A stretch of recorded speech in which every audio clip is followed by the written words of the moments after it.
Welcome to AK academy class. AK academy class में आप सभी का स्वागत है। मैं आदित्य आज फिर से लेके आया हूँ GK GS के मोस्ट इम्पोर्टेंट क्वेश्चन जो आपके अभी जो परीक्षाएं होने वाली हैं, चाहे वो बिहार दरोगा की हो, यूपी दरोगा की हो या फिर रेलवे, NTPC या ग्रुप डी, उन सभी में आपके काफ़ी हेल्पफुल होंगे। या फिर अन्य भी किसी एग्ज़ाम की तैयारी आप करते हैं तो उसके लिए आप ये क्लास ज्वाइन कर सकते हैं। तो चलिए क्लास को, अगर आप इस क्लास में नए हैं तो क्लास को सब्सक्राइब कर लेंगे और नई वीडियो की सूचना अपने मोबाइल पे पाने के लिए बेल आइकन को प्रेस कर लेंगे। तो हमारा जो पहला सवाल है, आप देख रहे होंगे यहाँ पे पहला सवाल, थोड़ा सा जूम कर लूँ मैं। चलिए, पहला सवाल आपसे पूछा गया है, निम्नलिखित में से कौन सा युग्म सही है। आपसे पूछा गया है निम्नलिखित में से कौन सा युग्म सही है। ऑक्सीजन फल पकाने वाली गैस है। क्या ये आपको लगता है सही है क्या? चलिए, जिब्रेलिन पादप हार्मोन है, या फिर option number C ethylene protein है, या फिर एंजाइम वृद्धि नियंत्रक है। जल्दी से बताएंगे इसका राइट आंसर क्या होगा। आपको चूज करना है निम्नलिखित में से कौन युग्म सही है। ओके, तो चलिए यहाँ पे जो हमारा राइट आंसर होगा वो होगा option number B gibberellin. Option number B यहाँ पे राइट आंसर होगा। जिब्रेलिन क्या होता है फ्रेंड्स, मैं आपको एक बात बता दूं कि जिब्रेलिन जो है ये पौधे में बनने वाला हार्मोन होता है। और इससे क्या होता है, पौधे ये तने के शीर्ष एवं पत्ती भागों में जिब्रेलिन का फॉर्मेशन होता है, निर्माण होता है। किस में? पौधे के पत्तियों में और शीर्ष भागों में जिब्रेलिन का निर्माण होता है। और ये एक पादप हार्मोन है। पादप मतलब क्या होता है? पौधा। ठीक है, तो ऑप्शन नंबर बी यहाँ पे राइट आंसर है। चलते हैं, देखते हैं अगला सवाल।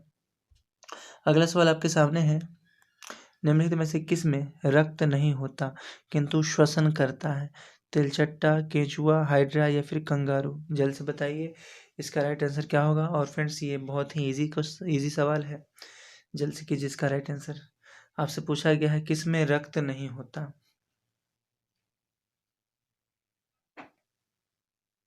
ओके, तो यहाँ पे जो हमारा राइट आंसर होगा वो होगा option number C hydra. Hydra की अगर हम बात करें तो हाइड्रा में रक्त नहीं होता किंतु श्वसन करता है। हाइड्रा संघ सिलेंट्रेटा वर्ग के अंतर्गत आता है। हाइड्रा जो है सिलेंट्रेटा वर्ग के अंतर्गत आते हैं। हाइड्रा यहाँ पे हमारा राइट आंसर होगा ऑप्शन नंबर सी। और तेलचट्टा तो यहाँ पे तेलचट्टा में होता ही है, केचुआ में भी ब्लड होता ही है और कंगारू में भी ब्लड होता है।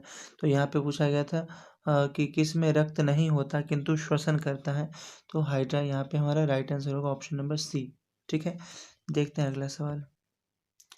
अगला सवाल आपसे पूछा गया है, ये है कंप्यूटर हार्डवेयर जो कि सिलिकॉन से बनता है, आंकड़ों की बहुत अधिक मात्रा को भंडार में रख सकता है, क्या कहलाता है। मतलब कंप्यूटर हार्डवेयर जो कि सिलिकॉन से बनता है, आंकड़ों की बहुत अधिक मात्रा को भंडार में रख सकता है, क्या कहलाता है। आप जानते होंगे कि इसका राइट आंसर क्या होगा, क्योंकि ये भी क्वेश्चन बहुत इजी है। डिस्क कहलाता है, चिप कहलाता है, या फिर चुंबकीय टेप, या फिर उपयुक्त में से कोई नहीं। जल्द से बताइए इसका राइट आंसर।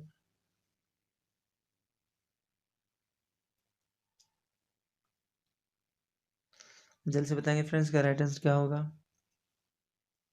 ओके, तो यहाँ पे होगा उपयुक्त में से कोई नहीं। कंप्यूटर हार्डवेयर जो कि सिलिकॉन से बनता है, आंकड़ों की बहुत अधिक मात्रा को भंडार में रख सकता है, क्या कहलाता है।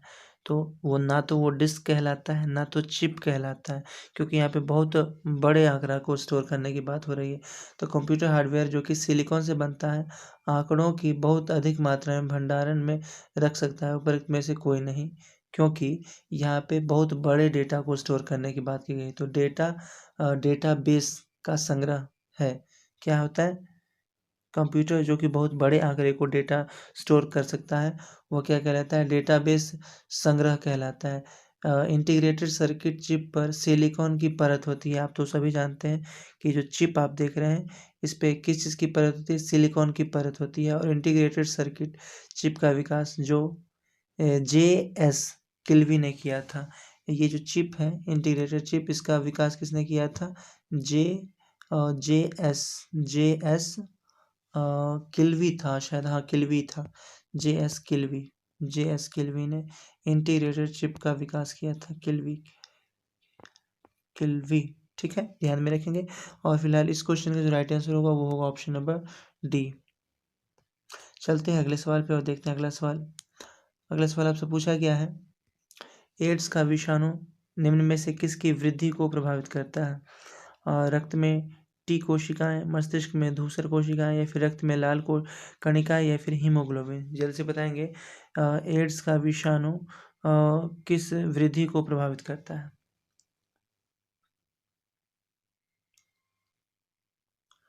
ठीक है, तो यहाँ पे जो हमारा राइट आंसर होगा वो होगा ऑप्शन नंबर ए, यानी कि रक्त में टी कोशिकाओं को, ब्लड में टी सेल्स को क्या करता है, ये इफेक्टेड करता है।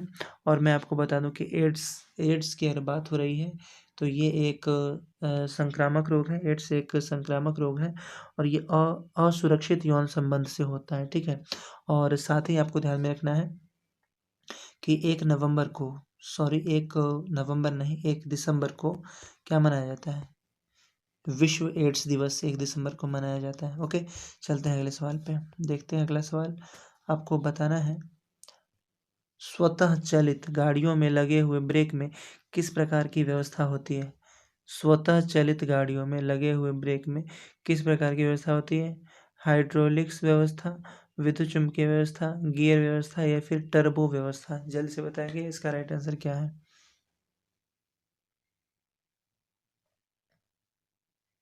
तो यहाँ पे जो राइट आंसर होगा वो होगा ऑप्शन नंबर ए, हाइड्रोलिक व्यवस्था होता है। ठीक है, हाइड्रोलिक व्यवस्था होता है।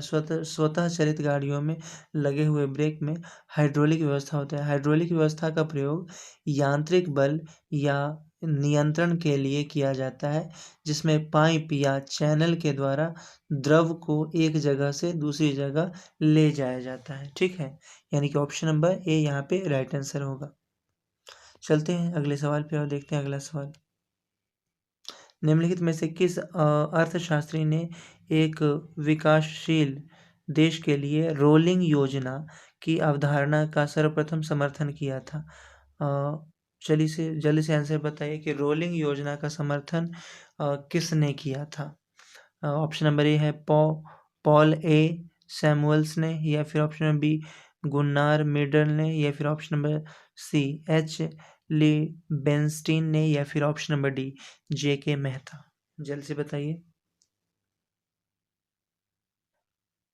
ओके, यहाँ पे जो होगा हमारा राइट आंसर होगा ये होगा ऑप्शन नंबर बी, गुन्नार्ड मिर्डल ने क्या किया था। अर्थशास्त्री ने, गुन्नार्ड मिर्डल एक अर्थशास्त्री थे। इन्होंने विकासशील देश के लिए रोलिंग योजना प्लान की अवधारणा को सर्वप्रथम समर्थन किया था। किसने? गुन्नार मिर्डल ने। ठीक है, गुन्नार मिर्डल ने अगेस्टस द स्ट्रीम और एनी क्या कहते हैं एशियन ड्रामा पुस्तक लिखी है। इनकी 2 पुस्तकें भी हैं जिसका नाम है अगस्टस द ड्रीम और एशियन ड्रामा। ठीक है, अगस्टस द ड्रीम और एशियन ड्रामा के नाम से गुनार मिर्डल की 2 पुस्तक भी है, जिनका नाम मैंने अभी आपको बताया, अगस्टस द ड्रीम और ये एशियन ड्रीम और अगस्टस द ड्रीम, ये दोनों पुस्तकें हैं इनकी, गुन्नार मिर्डल की। ध्यान में रखेंगे। और देखते हैं अगला सवाल। अगला सवाल आपसे पूछा गया है, भारतीय जनसंख्या की वृद्धि दर की दृष्टि से कौन सा वर्ष महान विभाजक वर्ष माना जाता है। जनसंख्या की दृष्टि से आपको बताना है कि कौन सा वर्ष महान विभाजन वर्ष के रूप में माना जाता है। जल्दी से बताएंगे इसका राइट आंसर क्या होगा।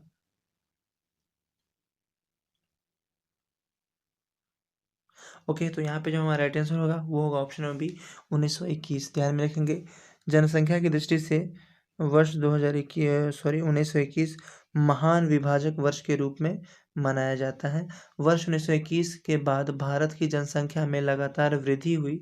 जनसंख्या अधिनियम 1948 में बनाया गया था। आपसे पूछा जा सकता है कि जनसंख्या अधिनियम कब बनाया गया था, तो 1948 में। ठीक है, जनसंख्या अधिनियम कब बनाया गया था, 1948 में बनाया गया था। और यहाँ पे सवाल था कि भारतीय जनसंख्या की वृद्धि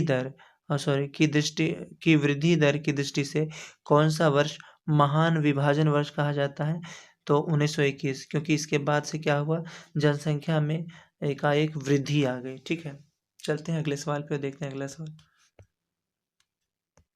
अगला सवाल आपसे पूछा गया है, निम्नलिखित में से कौन नीति आयोग के सदस्य नहीं है।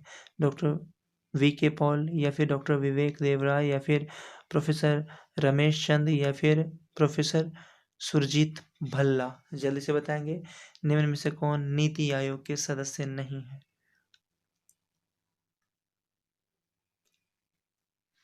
जल्द से बताइए, निम्नलिखित में से कौन नीति आयोग के सदस्य नहीं है? ओके, यहाँ पे जो हमारा राइट आंसर होगा, नीति आयोग के सदस्य नहीं है। चलिए, ये क्वेश्चन का आंसर आपको कमेंट करके देना है, ये क्वेश्चन आपके लिए है। चाहे आप इस क्वेश्चन का आंसर कहीं से भी दें, ये ज़रूरी नहीं कि आप जानते ही हों, आप सर्च करके भी दे सकते हैं। लेकिन हाँ, मेरी एक बात जान लीजिए कि अगर आप सर्च करके भी देते हैं तो आप उस क्वेश्चन को खुद से एक बार देख लेते हैं तो आपको याद हो जाता है, फिर वो आप बाद में भूलेंगे नहीं। ठीक है, तो इसका राइट आंसर आप कमेंट बॉक्स में देंगे। ठीक, और चलते हैं, देखते हैं अगला सवाल। अगला सवाल आपसे पूछा गया, भारत में योजना योजनावधि में कुल कितनी बार योजनावकाश आता है? भारत में योजनावधि में कुल कितनी बार योजनावकाश आया है? 2 बार, 3 बार, 4 बार या 5 बार? ओके, तो यहाँ पे जो हमारा राइट आंसर होगा वो होगा ऑप्शन नंबर बी, और ऑप्शन नंबर बी में दिया गया है 3 बार, यानी कि ऑप्शन नंबर बी यहाँ पे राइट आंसर है। भारत में योजना अवधि में कुल 3 बार योजनावकाश आया है।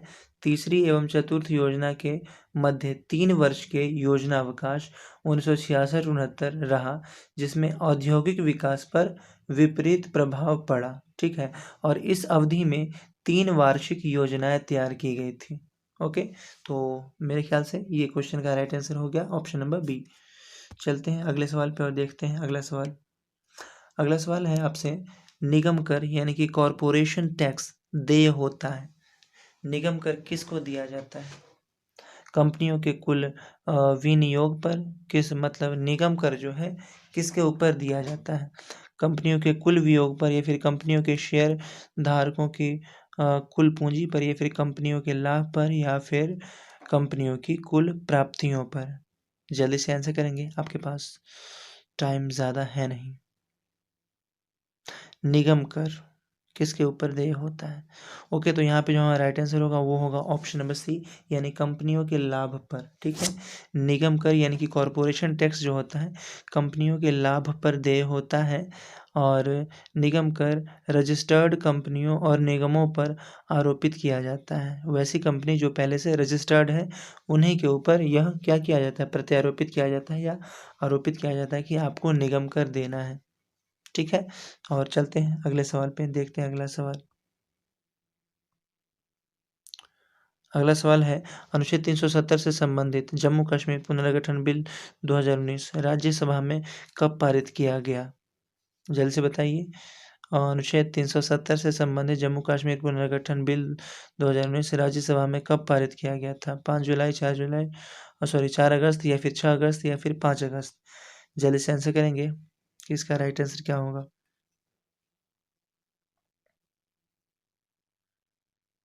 जैसे बताइए फ्रेंड्स, इसका राइट आंसर क्या होगा? अनुच्छेद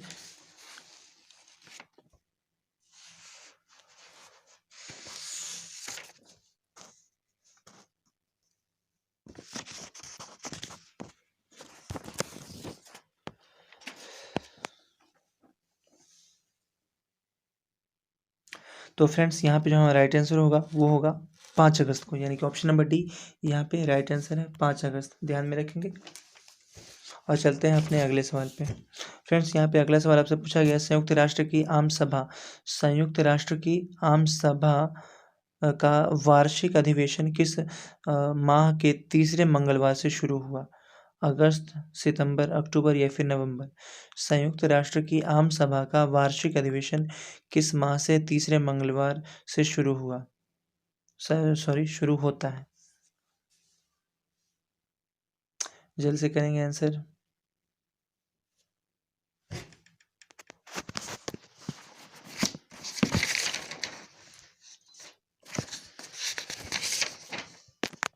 ओके, तो यहाँ पे जो हमारा राइट आंसर होगा वो होगा ऑप्शन नंबर बी, संयुक्त राष्ट्र आम सभा का वार्षिक अधिवेशन सितंबर माह के तीसरे मंगलवार से शुरू हुआ, यानी कि सितंबर माह। ठीक है, सितंबर माह के तीसरे सितंबर माह के तीसरे मंगलवार से शुरू हुआ। महासभा में वर्तमान में, अगर हम यहाँ पे बात करें तो महासभा में वर्तमान में कितने ये हैं सदस्य हैं, अगर आपसे पूछा जाए तो महासभा में 193 सदस्य हैं। ठीक है, यहाँ पे आपसे सवाल पूछा गया था संयुक्त राष्ट्र की आम सभा का वार्षिक अधिवेशन किस माह के तीसरे मंगलवार से शुरू हुआ? तो सितंबर 3 से सितंबर माह के तीसरे मंगलवार से। ठीक है, चलते हैं, देखते हैं अगला सवाल। भारतीय नौसेना के अध्यक्ष के पद को क्या कहते हैं? भारतीय नौसेना के अध्यक्ष के पद को क्या कहते हैं? भारतीय नौसेना का जनरल, भारतीय नौसेना का अध्यक्ष, या फिर नौसेना प्रमुख, या फिर एडमिरल? फ्रेंड्स, ये बहुत ही इजी सवाल आ गया। चलिए इसका आंसर कीजिए। भारतीय नौसेना के अध्यक्ष के पद को क्या कहते हैं? ओके, तो यहाँ पे जो राइट आंसर होगा वो होगा एडमिरल, यानी कि option number D right answer होगा। भारतीय नौसेना के अध्यक्ष को क्या कहते हैं? एडमिरल कहते हैं, एडमिरल। और थल सेना के अध्यक्ष को क्या कहते हैं? जनरल कहते हैं। ये जो जनरल, अगर आप सुने होंगे शब्द, तो जनरल जो होता है, जनरल, थल सेना का प्रमुख को जनरल कहा जाता है, लेकिन नौसेना के, इंडियन नेवी जो होती है, उसके प्रमुख को क्या कहा जाता है? एडमिरल कहा जाता है। ध्यान में रखेंगे, नौसेना प्रमुख एडमिरल और थल सेना प्रमुख जो होंगे वो जनरल कहलाएंगे। और वायुसेना के अध्यक्ष को एयर चीफ मार्शल कहा जाता है। वायुसेना के अध्यक्ष को एयर चीफ मार्शल कहा जाता है। ठीक है, तो चलते हैं और देखते हैं अगला सवाल। अगला सवाल आपसे पूछा गया है, वस्तु की मात्रा बदलने पर अपरिवर्तित रहेगा क्या? आयतन, भार, द्रव्यमान, या फिर घनत्व? जल्दी से बताएंगे। वस्तु की मात्रा बदलने पर क्या अपरिवर्तित रहेगा, मतलब बदलाव नहीं होगा? आप वस्तु की मात्रा अगर बदल देते हैं तो किस चीज में बदलाव नहीं होगा? ओके, तो यहाँ पे होगा, राइट आंसर होगा घनत्व, यानी कि डेंसिटी में कोई बदलाव नहीं होता। वस्तु की मात्रा बदल देने पर घनत्व में कोई परिवर्तन देखने को आपको नहीं मिलने वाला है, इस बात का ध्यान में रखेंगे। और स्थान परिवर्तन के साथ भार में परिवर्तन आते हैं, लेकिन द्रव्यमान वही रहता है। अगर द्रव्यमान की बात होती, अगर आपका आंसर द्रव्यमान होता, तो यहाँ पे द्रव्यमान को समझिए कि स्थान परिवर्तन के साथ भार में अंतर आते हैं, लेकिन द्रव्यमान वही रहता है। ठीक है, तो चलते हैं, देखते हैं अगला सवाल।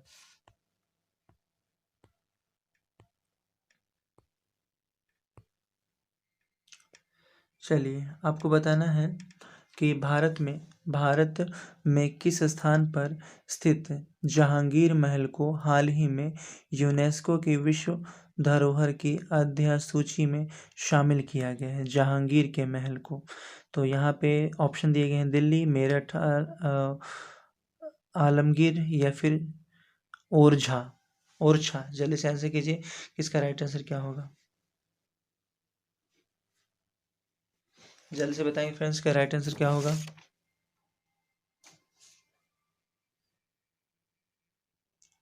तो यहाँ पे जो हमारा राइट आंसर होगा वो होगा ओरछा, यानी कि ऑप्शन नंबर डी यहाँ पे राइट आंसर है, ओरछा। ठीक है, और देखते हैं अगला सवाल। यहाँ पूछा गया था, भारत में किस स्थान पर स्थित जहांगीर महल को हाल ही में यूनेस्को की विश्व धरोहर सूची में शामिल किया गया है? तो वो है ओरछा, यानी कि ऑप्शन नंबर डी यहाँ पे राइट आंसर होगा। अगला सवाल आपसे पूछा गया है, चुंबकीय पदार्थ का उदाहरण है कौन? एल्यूमिनियम, नियॉन, लौह, साल्ट के विलयन, या फिर मरकरी? जल्द से बताइए, चुंबकीय पदार्थ का उदाहरण कौन है? ओके, तो इसका राइट आंसर होगा option number D, mercury. H G जो है चुंबकीय पदार्थ का उदाहरण है, मरकरी। चुंबकीय पदार्थ जस्ता, बिस्मथ, तांबा, चांदी, सोना, हीरा, नमक और जल, ये सभी क्या है? चुंबकीय पदार्थ के उदाहरण है।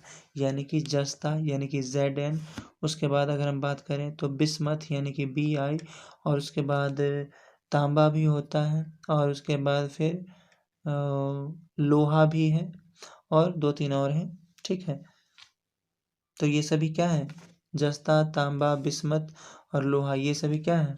एक मिनट, थोड़ा सा, चलिए, तो यहाँ सब क्या होगा? ये मरकरी भी क्या है? तो ये चुंबकीय पदार्थ का उदाहरण है। ठीक है, मैग्नेटिक पदार्थ का उदाहरण है। चलते हैं अगले सवाल पे। अगला सवाल है, हाल ही में किस भारतीय डॉक्टर को global Asian of the year 2018-19 पुरस्कार से सम्मानित किया गया? जल्द से बताएंगे किसका राइट आंसर हो क्या होगा। हाल ही में किस भारतीय डॉक्टर को global Asian of the year 2018-19 पुरस्कार से सम्मानित किया गया?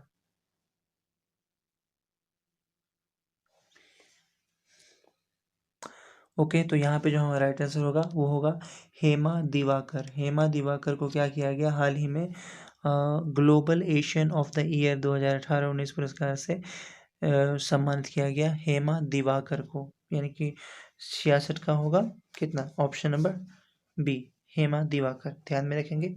और देखते हैं अगला सवाल। अगला सवाल आपसे पूछा गया है, भारतीय लोकसभा चुनाव 2019 में चुनी गई देश की सबसे युवा संसद का नाम क्या है? वैसी संसद जो कि सबसे युवा चुनी गई है, उसका नाम बताना है आपको कि उसका नाम क्या है। ओके, तो यहाँ पे जल्दी से बताइए फ्रेंड्स। तो चंद्राणी मुर्मू, मुर्मूर, ठीक है। ये क्या है, भारतीय लोकसभा चुनाव 2019 में चुनी गई देश की सबसे युवा सांसद है चंद्राणी मुर्मू, ठीक है।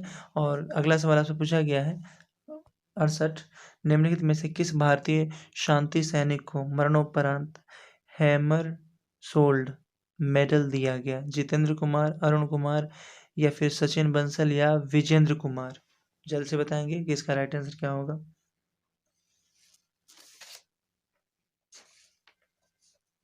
ओके, तो यहाँ पे जो हमारा राइट आंसर होगा फ्रेंड्स 68 का ए आंसर होगा, यानी कि जितेंद्र कुमार।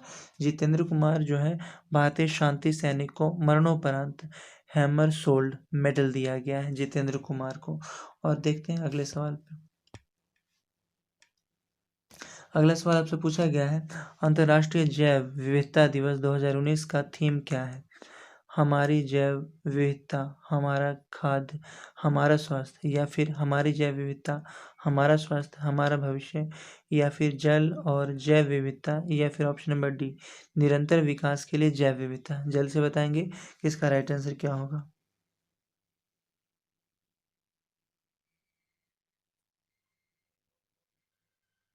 ओके, तो यहाँ पे जो हमारा राइट आंसर होगा वो होगा 69 में है ए, यानी कि हमारी जैव विविधता हमारा खाद्य हमारा स्वास्थ्य, ठीक है।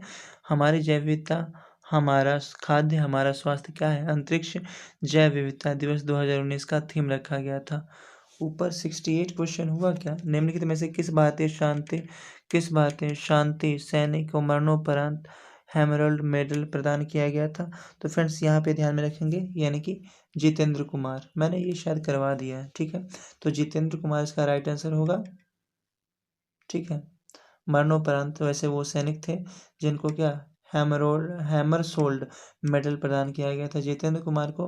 और यहाँ पे अंतरिक्ष जैव विविधता दिवस 2019 का थीम था हमारी जैव विविधता हमारा खाद्य और हमारा स्वास्थ्य, ठीक है, यानी कि ऑप्शन नंबर ए।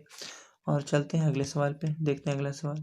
अगला सवाल आपसे पूछा गया है, रेशम कीड़ा अपने जीवन चक्र के किस चरण में वाणिज्यिक तंतु पैदा करता है? जल्दी से कीजिए, इसका राइट आंसर क्या होगा। रेशम कीड़ा अपने जीवन चक्र के किस अवस्था में क्या करता है, क्या करता है, जीवन चक्र में वाणिज्यिक तंतु पैदा करता है। ओके, तो यहाँ पे जो हमारा राइट आंसर होगा वो होगा ऑप्शन नंबर सी, यानी कि कोशिक, यानी कि प्यूपा अवस्था में, प्यूपा अवस्था में ही रेशम का कीड़ा क्या कहता है, वाणिज्यिक तंतु उत्पन्न करता है। वाणिज्यिक तंतु यानी कि रेशम उत्पन्न करता है।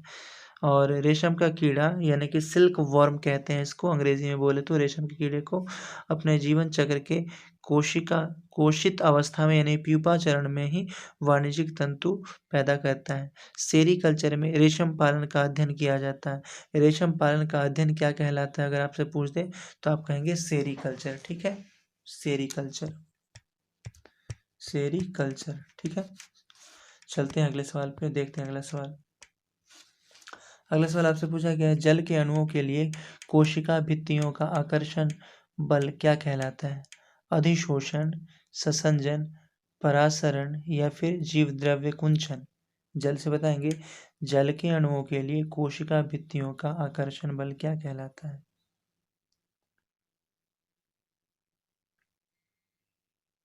ओके, तो यहाँ पे जो हमारा राइट आंसर होगा ऑप्शन नंबर बी। यहाँ पे राइट आंसर होगा ससंजन कहलाता है, यानी कि कोहेशन कहलाता है। ध्यान में रखेंगे। और देखते हैं अगला सवाल। अगला सवाल आपसे पूछा गया है, 3 से 4 वर्ष के बच्चे में कौन से दांत नहीं होते? कृदंत या फिर रक्षक या अग्रचवर्णक या फिर चवर्णक। जल्द से बताएंगे कि इसका राइट आंसर क्या होगा। Option number sorry question number 72 का राइट आंसर क्या होगा?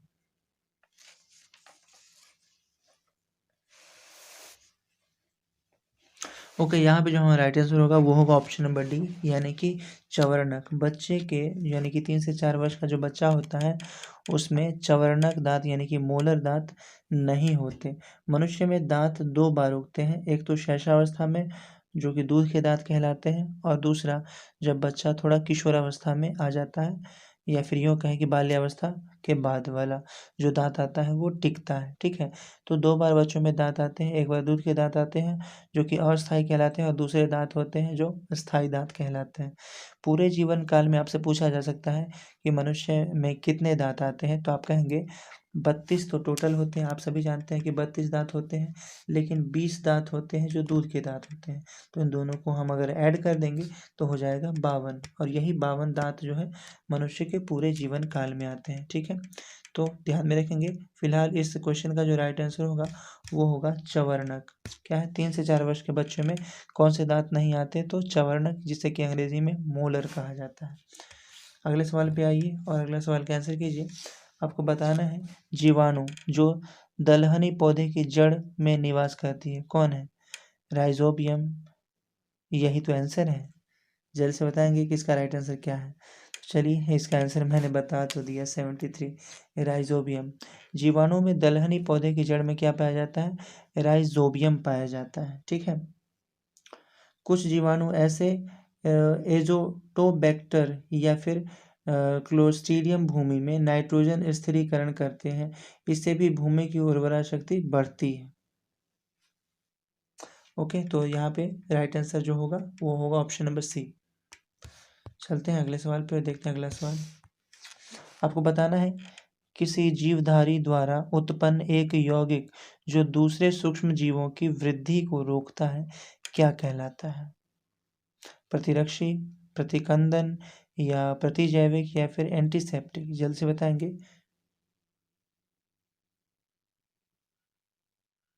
ओके, तो यहाँ पे जो हमारा राइट आंसर होगा वो होगा प्रतिजैविक, यानी कि एंटीबायोटिक कहलाते हैं। ध्यान में रखेंगे। प्रतिरक्षा क्षमता कमजोर होने पर रोगग्रस्त हो जाता है। ठीक है, किसी जीवधारी द्वारा उत्पन्न एक यौगिक जो दूसरे सूक्ष्म जीवों की वृद्धि करता है वह क्या क्या कहलाता है? प्रतिजैविक कहलाता है, यानी कि एंटीबायोटिक कहलाता है। और प्रतिरक्षा क्षमता कमजोर होने पर रोगग्रस्त हो जाता है। ध्यान में रखेंगे। और चलते हैं अगले सवाल पे। अगला सवाल आपसे पूछा गया है, पर्णहरित यानी कि क्लोरोफिल पाया जाता है किसमें? हरित लवक के ग्रेना में, या फिर पूरे हरित लवक में, या फिर ऑप्शन नंबर बी हरित लवक की सतह पर, या ऑप्शन नंबर डी हरित लवकों के स्ट्रोमा में। जल्दी से आंसर करेंगे।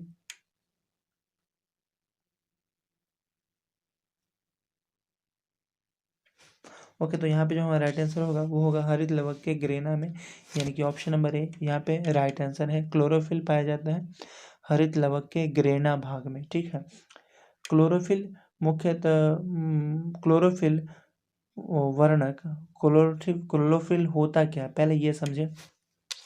ये जो क्लोरोफिल आपसे पूछा गया, ये क्लोरोफिल क्लोरोफिल का काम क्या है, पहले ये समझे क्लोरोफिल होता क्या है। क्लोरोफिल पौधे में पाया जाता है, और यह पौधे में भोजन बनाने का काम करता है। ठीक है, जब सूर्य की उपस्थिति होती है उस समय क्लोरोफिल क्या करता है, सूर्य की उपस्थिति में वो ये ज़मीन से क्या करता है, खनिज लवण लेता है और पानी लेता है, और फिर ये सूर्य की उपस्थिति में अपना भोजन तैयार करता है पौधे। ठीक है, और इसी क्लोरोफिल की वजह से जिस भी पौधे में क्लोरोफिल है, यानी कि जिस भी पौधे की पत्तियां हरी हैं, हम कह सकते हैं कि उसमें क्लोरोफिल पाया जाता है। ठीक है, यही काम होता है। लेकिन यहाँ पूछा गया था पर्णहरित यानी क्लोरोफिल पाया जाता है किसमें, हरित लवक के ग्रेना भाग में। ठीक है, तो ध्यान में रखेंगे और देखते हैं अगला सवाल।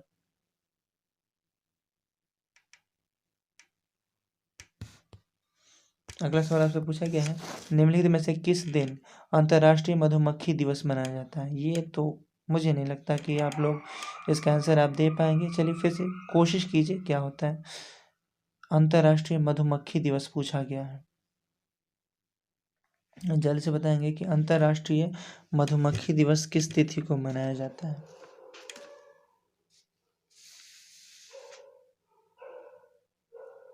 ओके, तो यहाँ पे जो हमारा राइट आंसर होगा वो होगा ऑप्शन नंबर सी, यानी कि 20 मई को मधुमक्खी अंतर्राष्ट्रीय मधुमक्खी दिवस 20 मई को मनाया जाता है, अंतर्राष्ट्रीय मधुमक्खी दिवस। चलते हैं अगले सवाल पे और देखते हैं अगला सवाल। अगला सवाल आपसे पूछा गया है, भारत के किस राज्य ने पहली बार अप अपतटीय रुपया अंतर्राष्ट्रीय ब्रांड बाजार में मसाला ब्रांड जारी किए हैं। जल्द से बताएंगे, भारत के किस राज्य ने पहली बार अपतटीय रुपया अंतर्राष्ट्रीय ब्रांड बाजार में मसाला ब्रांड जारी किया है। ओके, तो यहाँ पे जो हमारा राइट आंसर होगा ऑप्शन नंबर डी, केरल ने। ठीक है, तो मिलते हैं फ्रेंड्स अगली क्लास में। तब तक के लिए बेस्ट ऑफ लक, जय हिंद।